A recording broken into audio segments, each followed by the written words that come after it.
we must not be satisfied with even one of our children who are supposed to be arrows that we have to fire against the devil to go to the devil's side. అపవాదికి విరోధంగా ఒక బాణములాగా ఉండవలసిన మన పిల్లలు అందులో ఒక్కరైనా కానీ అపవాదికి విరోధంగా ఉండకుండా అపవాది పక్షాన వెళ్ళినట్లయితే మనము సంతోషించకూడదు. That's terrible. అదంత భయంకరం. If you have 10 children, every one of them must be on the Lord's side. నీకు 10 మంది పిల్లలు ఉంటే ఆ 10 మంది కూడా ప్రభు పక్షానే ఉండాలి. Don't be satisfied. If one of your children is not a wholehearted disciple of Jesus, you should be mourning. మీ పిల్లల్లో ఒక్కరైనా కానీ యేసు ప్రభు యొక్క శిష్యునిగా లేనట్లయితే నీవు దుఃఖపడాలి.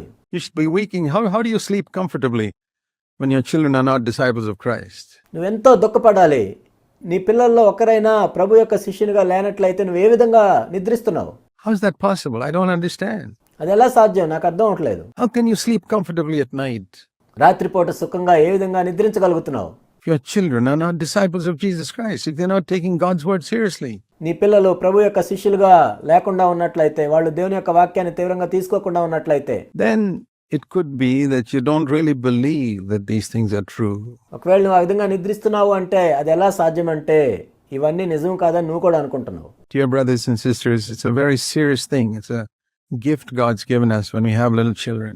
ప్రియ సహోదరి సహోదరులారా, ఇది చాలా తీవ్రమైన విషయము. మన పిల్లలు దేవుడు మనకిచ్చిన బహుమానములు. And it's a legacy for the future. వాళ్ళే భవిష్యత్తులో మనకు దేవుడిచ్చిన స్వాస్థ్యం. And we have to take it very seriously. It's like if a company, you're working for a company and they gave you 10 million rupees in cash. మనం దీన్ని ఎంతో తీవ్రంగా తీసుకోవాలి. ఇది ఎలా ఉంటుందంటే, నువ్వు పనిచేస్తున్న సంస్థ నీ చేతికి 1 కోటి రూపాయలు ఇచ్చారనుకోండి డబ్బు రూపంలో, in your hand, and said, please get into the train and take this to our office in Delhi and deposit it there. I don't think you'll sleep on that train.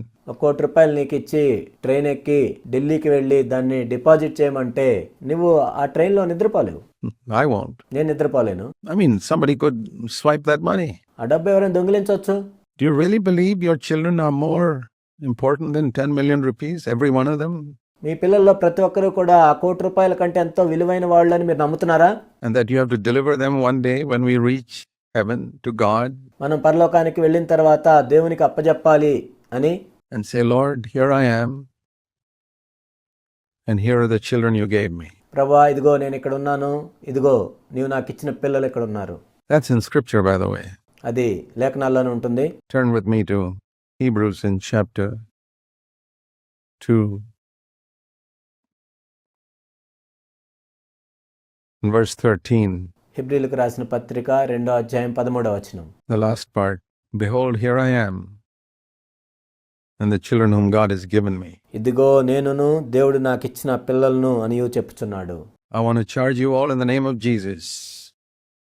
When you stand before God, when the Lord comes, make sure you can say that. కాబట్టి మీ అందరికీ నేను చెప్తున్నాను, మరలా మీరు ప్రభు వచ్చినప్పుడు, ప్రభు దగ్గర నిలబడ్డప్పుడు మీ పరలోకపు తండ్రికి మీరు ఈ విధంగా చెప్పాలి. To your heavenly Father, Lord, here I am. And here are the children you gave me. ఇదిగో ప్రభువా, నేను ఇక్కడ ఉన్నాను, నీవు నాకు ఇచ్చిన పిల్లలు ఇక్కడ ఉన్నారు. You gave me one, here he is. You gave me two, here they are. నీవు నాకు ఒకరిని ఇచ్చావు, ఆ ఒక్కడు ఇక్కడ ఉన్నాడు. నాకు 2 పిల్లల్ని ఇచ్చావు, ఆ 2 ఇక్కడ ఉన్నారు. You gave me 5, here they are. 5 పిల్లల్ని ఇచ్చావు, 5 ఇక్కడ ఉన్నారు. They're all here. వాళ్ళందరూ ఇక్కడే ఉన్నారు. It's a sacred responsibility. ఎంతో పరిశుద్ధమైన బాధ్యత ఇది. So I would encourage you, those of you who are very critical of other people. నేను మిమ్మల్ని ఈ విధంగా ప్రోత్సహిస్తున్నాను. ఎవరైతే ఇతరుల తప్పిదాలను ఎప్పుడు చూస్తూ ఉంటారో, stop that. దయచేసి మీరు ఆపేయండి. Judge yourself. మిమ్మల్ని మీరు తీర్పు తీర్చుకోండి. One of the easiest way to send your children to hell is to let them listen to your criticisms of other believers. మీ పిల్లల్ని ఎంతో సులభంగా నరకానికి పంపించే మార్గం ఏంటంటే, మీరు ఇతర విశ్వాసుల గురించి మీరు తీర్పు తీరుస్తున్నప్పుడు, ఫిర్యాదులు చేస్తున్నప్పుడు వాళ్ళు వినటం. Especially in the church. ముఖ్యంగా సంఘంలోని విశ్వాసుల గురించి. This young person is like that and that young person is like this. ఆ యవనస్తుడు అలా ఉన్నాడు, ఈ యవనస్తుడు ఇలా ఉన్నాడు. You're preparing your children for hell. మీ పిల్లల్ని మీరు నరకానికి వెళ్ళటానికి సిద్ధం చేస్తున్నారు. It's one of the things my wife and I decided when our children grew up. But we wouldn't spend our time criticizing the young people in the church. మా పిల్లలు ఎదుగుతున్నప్పుడు నేను నా భార్య మేము నిర్ణయించుకుంది ఏంటంటే సంఘంలో ఉన్న యవనస్తుల్ని మేము తీర్పు తీర్చము. They were not perfect, the young people. అక్కడ ఉన్న యవనస్తులు ఏమీ పరిపూర్ణులు కాదు అప్పుడు. But we wanted our children to fellowship with them, imperfect but sincere young people. పరిపూర్ణంగా లేనప్పటికీ యథార్థవంతులైన యవనస్తులతో మా పిల్లలు సహవాసం చేయాలని మేము కోరుకున్నాం. We never allowed our children to despise the church. సంఘాన్ని తక్కువగా చూసే విషయంలో మా పిల్లలు మేము ఎప్పుడు అనుమతించలేదు. And there are people who have despised the church. Some of them, their children are still small. కొంతమంది సంఘాన్ని తక్కువగా చూసే వాళ్ళు ఉన్నారు. వాళ్ళ పిల్లలు చాలా చిన్నగా ఉన్నారు. Just wait and see what's going to happen in 10 years. You mark my words. Just wait and see what's going to happen in 10 years. 10 సంవత్సరాల తర్వాత ఏమవుతుందో ఆగి చూడండి. నా మాటలు గుర్తుంచుకోండి. 10 సంవత్సరాలు ఆగి చూడండి వాళ్ళకి ఏమవుతుందో. And I've seen parents who have taught their children to value the church. వాళ్ళ పిల్లలకి సంఘానికి విలువివ్వాలని బోధించిన తల్లిదండ్రులు నాకు తెలుసు. And I have seen how every single one of them love the church and value it. అందులో ప్రతి ఒక్కరు కూడా సంఘాన్ని ఎలా ప్రేమిస్తున్నారో సంఘానికి ఎలా విలువిచ్చారో కూడా నేను చూశాను. If your children don't value CFC, I would say there's something that was wrong in your home. మీ పిల్లలు సిఎఫ్సి సంఘానికి విలువ ఇవ్వట్లేదు అంటే మీ ఇంట్లో ఏదో తప్పు ఉంది. Where you criticize people, maybe you criticize the elders or you criticize some brother, some sister. మీరు వాళ్ళని తీర్పు తీరుస్తూ ఉన్నారు, ఆ సహోదరులను తీర్పు తీరుస్తూ ఉన్నారు, సహోదరులను తీర్పు తీరుస్తూ ఉన్నారు, సంఘ పెద్దలను తీర్పు తీరుస్తూ ఉన్నారు. Your children said something and you supported them. Yeah, sister so-and-so is like this. Or brother so-and-so is like this. You reap what you sow. మీ పిల్లలు ఏదో చెప్పినప్పుడు అవునవును ఆ సహోదరు అలానే ఉంటుంది, ఈ సహోదరుడు అలానే ఉంటాడు అని మీరు సమర్థించడం ద్వారా ఏదైతే మీరు విత్తారో దాన్నే కోస్తారు. But you can repent. If you have done that and your children have gone astray. ఒకవేళ మీరు అలా చేసి మీ పిల్లలు కూడా దారి తొలగిపోయినట్లయితే మీరు ఇంకా మారుమనసు పొందొచ్చు. You can repent. I hope they'll come back. మీరు పశ్చాత్తాపడినట్లయితే వాళ్ళు మరలా తిరిగి వస్తారని నేను అనుకుంటున్నాను. But those of you who haven't yet started making such mistakes, be careful. కానీ ఇంకా ఆ తప్పులు చేయకుండా ఎవరైతే ఉన్నారో దయచేసి అలాంటి తప్పులు చేయకుండా మీరు జాగ్రత్తగా ఉండండి. Because it's a serious thing. ఎందుకంటే ఇది ఎంతో తీవ్రమైన విషయం. To speak evil of others. ఇతరుల గురించి చెడుగా మాట్లాడటం అనేది. I know young brothers who look down on parents who were struggling to bring up their children. నాకు తెలుసు కొంతమంది యవనస్తులు తల్లిదండ్రులు వాళ్ళ పిల్లల్ని పెంచే విషయంలో ఎంతో ప్రయాసపడుతూ ఉన్నప్పుడు వాళ్ళని తక్కువగా చూసిన యవనస్తులు తెలుసు నాకు. And today they are parents. They got married and have children and their own children are going astray. ఇప్పుడు వాళ్ళకి పెళ్ళైన తర్వాత వాళ్ళకి పిల్లలు ఉన్నారు, వాళ్ళ సొంత పిల్లలే దారి తొలగిపోతున్నారు. Reason, you reap what you sow. Please remember that, my dear brothers and sisters. కారణం ఏంటంటే నువ్వు ఏదైతే విత్తుతావో దాన్నే కోస్తావు. దయచేసి నా ప్రియ సహోదరి సహోదరులారా దీన్ని జ్ఞాపకం చేసుకోండి. You sow what is good, you'll reap. It takes years to reap. It's true. You don't reap tomorrow. పంట కోయటానికి ఎంతో సమయం పడుతుంది. నీవు మంచిని విత్తితే మంచినే కోస్తావు, రేపేమి రాదు పంట. You sow and nothing happens. నువ్వు విత్తుతూ ఉన్నావు ఏమి జరగట్లేదు. And one day you reap. ఒకానొక రోజు పంటను కోస్తావు. You wonder, how did this all happen? Well, you've been sowing for years. ఏమైంది ఎలా వచ్చింది అనుకుంటావు, కానీ అనేక సంవత్సరాలను విత్తుతూ ఉన్నావు దాన్నే. And then you see someone else reaping something good. Well, he was sowing for years too.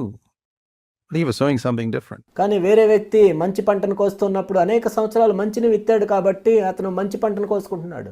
So when we have children, we're sowing things into their mind. మనకు పిల్లలు ఉన్నప్పుడు వాళ్ళ మనసులోనికి మనం విత్తనాలు విత్తుతూ ఉన్నాం. By how parents behave towards each other. భార్యాభర్తలు ఒకరి పట్ల వాళ్ళు ఎలా వ్యవహరిస్తూ ఉన్నారు. What we speak about others, etc. వేరే వాళ్ళ గురించి మనం ఏం మాట్లాడుతున్నాం, ఇలాంటి విషయాలన్నీ. You gain nothing. You don't gain anything by criticizing people in the church. సంఘంలోని వాళ్ళ గురించి వెనక మాట్లాడటం వలన మనకేమీ లాభం రాదు. Think of all of you who have spent time at home criticizing people in the church. Tell me something you gain from it. చెప్పండి, సంఘంలో వాళ్ళందరి గురించి మీరు వెనక మాట్లాడుకోవటం వల్ల ఎంతో సమయం మీరు గడిపి ఉన్నారు. దానివల్ల మీకు ఏమి ప్రయోజనం లభించి చెప్పండి నాకు. Can you tell me one thing you gained from it? Except satisfy your own lust for criticism. Nothing. దాని నుండి పొందిన ఒక్క ప్రయోజనం చెప్పండి. ఏదో వాళ్ళ మీద ఫిర్యాదులు చేయటం ద్వారా ఏదో మీ సొంత శరీర ఆశలను నెరవేర్చుకోవటం తప్ప మీరు పొందిన లాభం ఏంటి? I'll tell you a lot of things you've lost and your children have lost. కానీ మీరు కోల్పోయిన విషయాలు అనేకమైనవి నేను చెప్తాను. మీ పిల్లలు కోల్పోయిన విషయాలు దాని ద్వారా అనేకమైనవి ఉన్నాయి నేను చెప్తాను. Let's repent of it. దాని నుండి మనం మారు మనసు పొందుదాం. God's given us a gift. Let's take care of it and treasure.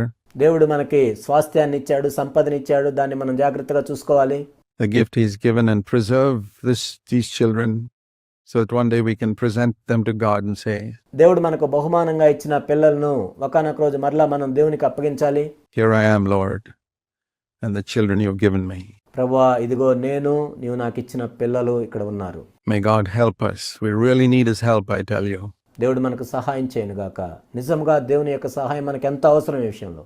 Let's seek Him for His help ఆయన యొక్క సహాయం కోసం మనం ఎదురు చూద్దాం.